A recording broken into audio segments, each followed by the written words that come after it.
Moin Leute, willkommen zum zweiten Teil der HK416 SEAL Team Edition. Und zwar gab es beim ersten Teil ja einige Kritik, zum Beispiel auf Facebook, weil etwas gefehlt hat oder einiges noch nicht richtig war. Ich habe jetzt wieder eingekauft und habe versucht, weiter daran zu verbessern an meiner HK416. Und was ich da jetzt genau dran geändert habe, das zeige ich euch jetzt im Video. Jetzt zeige ich euch mal was Neues. Und zwar ist es die Lampe. Das ist ein Surefire M300 Klon. Klon deshalb, weil wir in Deutschland die Waffengesetze so haben, dass wir nur Klone verwenden dürfen und keine echten Laserlampen an unseren Airsofts dran montieren dürfen. Das ist halt neu, gibt es bei Airsoft 2 Go. Und dann noch die Unity Mount. Da haben wir hier oben der Micro Hub von Unity und hier noch den Arm, dass man praktisch die Lampe hier über der Rail anbringen kann. Dann ist noch neu das Magazin. Das wurde mir aus der Community empfohlen. Das ist eins von Nuprol in der Farbe. Ich habe noch eins von PDS da. Das hat hier vorne so Fake-Patronen. Aber in der Serie haben die meistens diese Polymermagazine in der Tannfarbe. Und deswegen habe ich mich für das entschieden. Das findet auch super und das war ein 1A-Tipp aus der Community. Dann ist noch der Pistolengriff neu. Der war letztens auch falsch. Da hatte ich nämlich den originalen HK416 Pistolengriff dran oder halt von der E&C. Das ist jetzt ein Syma-Nachbau, der hat einen anderen Winkel und der ist jetzt, entspricht jetzt dem Originalteil der Serie. Das waren erstmal so die Neuigkeiten. Reden wir jetzt mal darüber, was mich der ganze Spaß gekostet hat. Kein schönes Thema und was ihr aktuell dafür berappen müsst, wenn ihr euch das Teil so nachbauen wollt, wie ich es hier habe. Also, wir haben als Grundgerüst die E&C SMR16, bei mir die Gen 3, mittlerweile gibt es die Gen 4. Unterschiede sind, ihr habt schon das Pro-Hop-Up drin von Begadi, das heißt, ihr müsst da nichts mehr dran machen. Und ihr kriegt in QD Schalldämpfer mit dazu, das ist aber nicht der Surefire, der hier dran ist. Das kostet, das Modell in der 10,5 Zoll Variante kostet 489 €. Das Grundgerüst. Da müsst ihr auch nicht mehr viel dran machen, nie wie bei einer VFC. Da habt ihr zwar die Markings schon drauf, aber da müsst ihr ja trotzdem nochmal einen Haufen Geld reinstecken in die Internals, dass das auch so passt, wie dass es spielbar ist. Vorne geht es weiter mit dem Surefire SOCOM 556 R2 Klon. Der kostet euch aktuell 53,17 auf AliExpress, ist die 6,5 Zoll Variante. Dann haben wir eine Begadi Packbox, eine Pack 15 in schwarz, die habe ich hier mit gepainted mit der Schlemmkreide, kostet 13,90 €. Dann geht es weiter zu den noch teureren Parts. Da haben wir hier den Magpul AR15 CTR Schubschaft in FDE Braun. Hier könnt ihr auf jeden Fall ganz viel Geld sparen, weil die gibt es auch bei AliExpress oder in diversen Shops. Nachbauten und die sind im Endeffekt fast genauso und die kosten aber einen Bruchteil von dem, weil der hier kostet 94 €. Was ich euch natürlich nie sagen kann, ob bei diesen Nachbauten die QD-Aufnahme dann richtig hält beim Sling. Ich gehe aber mal davon aus. Warum habe ich den teuren Schaft gekauft? Ja, weil ich einfach dumm bin und vielleicht zu viel Geld hatte. Well, we don't fucking work for you, man. Sweetheart, you have my money taped to your tits. Okay, technically you do work for me. Nee, ich wusste halt nie genau, was passt und wollte mir jetzt nie auf AliExpress was bestellen und dann passt es wieder nie. Ich hatte ja einen anderen noch da. Ihr müsst darauf achten, dass das Teil Mil-Spec ist und dass hier hinten die Platte etwas kürzer ist. Es gibt nämlich noch eine dickere Platte und die passen dann, da rastet das hier nicht ein. Deswegen habe ich mir den genommen und war froh, dass er gepasst hat. Dann haben wir des Weiteren hier vorne Magpul, selbe Farbe, Farbton ist 1A identisch. Das ist ja bei manchen Klonen auch nicht immer der Fall. In der Serie ist der Griff aber schwarz. Das heißt, hier ist aktuell die falsche Farbe hinterlegt. Also die habe ich hier, ist halt die falsche Farbe, ja. Was soll's, ist halt so. Hier könnt ihr genauso sparen, indem ihr euch hier einen Griff einen Klon holt von dem Griff. Weil die Verarbeitung von dem Teil ist für die 37 €, was der kostet, ist halt nie so besonders, finde ich. Also da sind die Airsoft-Klone genauso gut.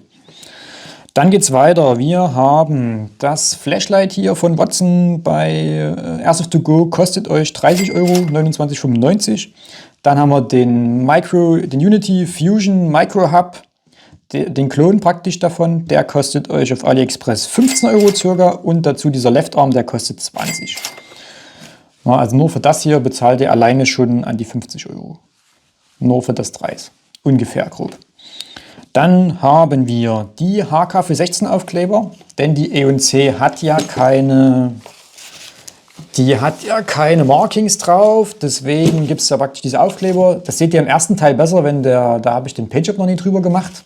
Da kann man das besser sehen. Die kosten mit ca. 9 €, sind relativ überschaubar und die halten auch sehr gut. Also das lässt sich sehr gut aufkleben. Und das ist auch der Grund, warum ich mich praktisch für die E&C entschieden habe weil bei einer Filex zum Beispiel sind auch die Internals sehr gut, aber da habt ihr überall hier diese Filex-Logos. Und dann kann man halt nicht mehr diese HK416 Aufkleber drauf pappen. Dann haben wir noch einen EOTech-Klon, der kostet ungefähr 44 € bei AliExpress, kriegt ihr auch in deutschen Shops. Müsst ihr mal gucken, was das so kostet. Das ist halt ein Klon. Vorteil bei AliExpress ist halt immer noch, dass ihr Markings habt und es ist ein Stück günstiger als in Deutschland. Dann haben wir den Pistolengriff, was ich ja vorhin schon sagte, der ist ja neu. Na, das ist praktisch von Suma ist der und der kostet bei Shopgun kostet der 9 €. Relativ hoch überschaubar. Dann haben wir noch die Bigatti Q-Demons, 2 Stück. Die kosten zusammen 10 €, so grob. Und dann natürlich noch den Emerson Sling. Der entspricht nicht der Serie, das weiß ich. Dazu komme ich dann später nochmal, was original in der Serie wäre. Der ist von Amazon Gear, Multicam Original und kriegt dabei Taiwan Gun für 20 € circa, ist Original Multicam. Und mit dem bin ich sehr zufrieden. Der funktioniert, der tut seine Sache. Und ja, das sind so die groben Bauteile, die hier dran sind. Magazine habe ich vorhin vergessen. Die kosten ca. 18 bis 20 €. Auch bei Airsoft to Go von Looprol, wie ich schon sagte, mit Cap. Also wenn ihr davon auch 5 Stück haben wollt, dann seid ihr halt auch bei einem 100er. No, also Airsoft ist nie ganz billig stellenweise. Und gesamt haben wir da jetzt die Kosten von 841,48 €. Wenn ihr es jetzt kaufen wollt, so wie es hier steht, 850 € und ihr seid dabei. So, jetzt kommen wir dazu, was nicht der Serie entspricht. Also was ist praktisch an der Waffe noch nicht so original, wie es sein müsste. Kommen wir zum Modell. Wir haben hier eine HK416A5.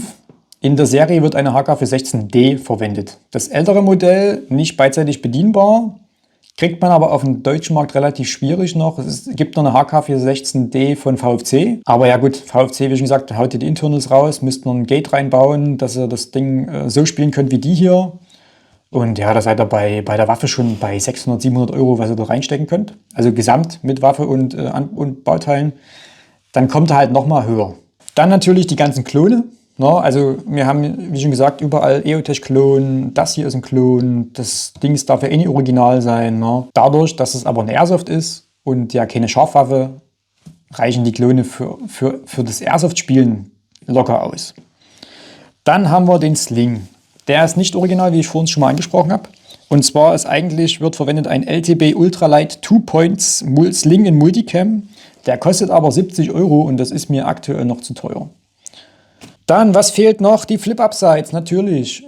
Hier vorne ist eigentlich ein Unity Tactical Fusion Backup Folding Frontsight drauf in FDI. Das kostet aber original 131,90 €. Und es gibt da keinen Nachbau, beziehungsweise habe ich keinen gefunden. Wenn jemand einen kennt, sofort in die Kommentare schreiben, ich bin dabei. Aber 140 € nur für dieses kleine Frontset, was man dann so hochklappen kann? Ne, sorry. Bin ich raus. Genauso hinten, das Rear-Sight, da findet man nicht zwingend, was das genau ist bei denen. Im Forum habe ich jetzt gelesen, in irgendeinem Forum, dass es ein Magpul MBUS sein könnte in der Gen 2. Das sieht auch so ähnlich aus. Aber ob es das genau ist, kann ich euch nicht sagen. Wer weiß, was die da verwenden, schreibt das bitte gerne in die Kommentare. Aber auch das Rear-Sight kostet 57 €. Ja, und dadurch, dass ich ja das hier drauf habe, bin ich da hart am Schwanken, weil wenn man das zwei zusammenrechnet, ist man schon bei 180 € ungefähr. Kann auch sein, mehr, weniger. Rechnet nie nach. Nur für diese zwei Dinger. Und dafür kriegt man halt schon fast eine neue Waffe. No, je nach Modell. Genau, und sparen könnt ihr halt, wie schon gesagt, noch bei diesem Magpul-Klon. No, also hier wenn ihr praktisch das nie original kauft von Magpul, das weiß, dann könnt ihr halt auch nochmal Geld sparen. Was eine Schulterstütze kostet meistens so 20 €, so ein Griff hier kostet 10er. Da habt ihr euch schon wieder Geld gespart. Was ihr eventuell dann in den Sling reinstecken könnt oder in die Magazine. Ja, das wäre es soweit gewesen. Ich hoffe, euch gefällt auch dieser Paintjob. Den hätte ich nämlich jetzt fast vergessen. Das ist ja eigentlich so das, was wir heute gemacht haben. Wenn euch interessiert, wie man das macht. Das haben wir mit Schlemmkreide gemacht. Das greift sich auch dann noch hier unten ab. Das sieht man so hier. Das ist hier alles schon ein bisschen abgegriffen. Hier noch nie. Und dann sieht das Ganze extrem geil aus. Und ist auch, ich kann euch nicht sagen, ob die eine Serie Schlemmkreide nutzen. Es sieht aber wirklich haargenauso aus wie das, was ich jetzt hier habe. Na, das ist nur ein bisschen abgenutzter bei der Serie. Und der Vorteil ist von der Schlemmkreide, ihr könnt es halt wieder abwaschen. Wie ihr das Ganze das genau aufbringt und wie man das anrührt, da gibt es ein separates Video. Das folgt dann 2 Wochen später, also das nächste Video praktisch, je nachdem, wie ich zum Schneiden komme. Da seht ihr das, da erklären wir das praktisch, wie man das hier macht. Ja, und dann bleibt mir nur zu sagen, ich hoffe, euch hat das Video gefallen. Ich hoffe, euch gefällt mein Bild. Mir gefällt er definitiv und ich finde ihn ultra geil. Und ja, dann bin ich raus, wünsche euch noch einen schönen Tag und bis zum nächsten Video. Ciao.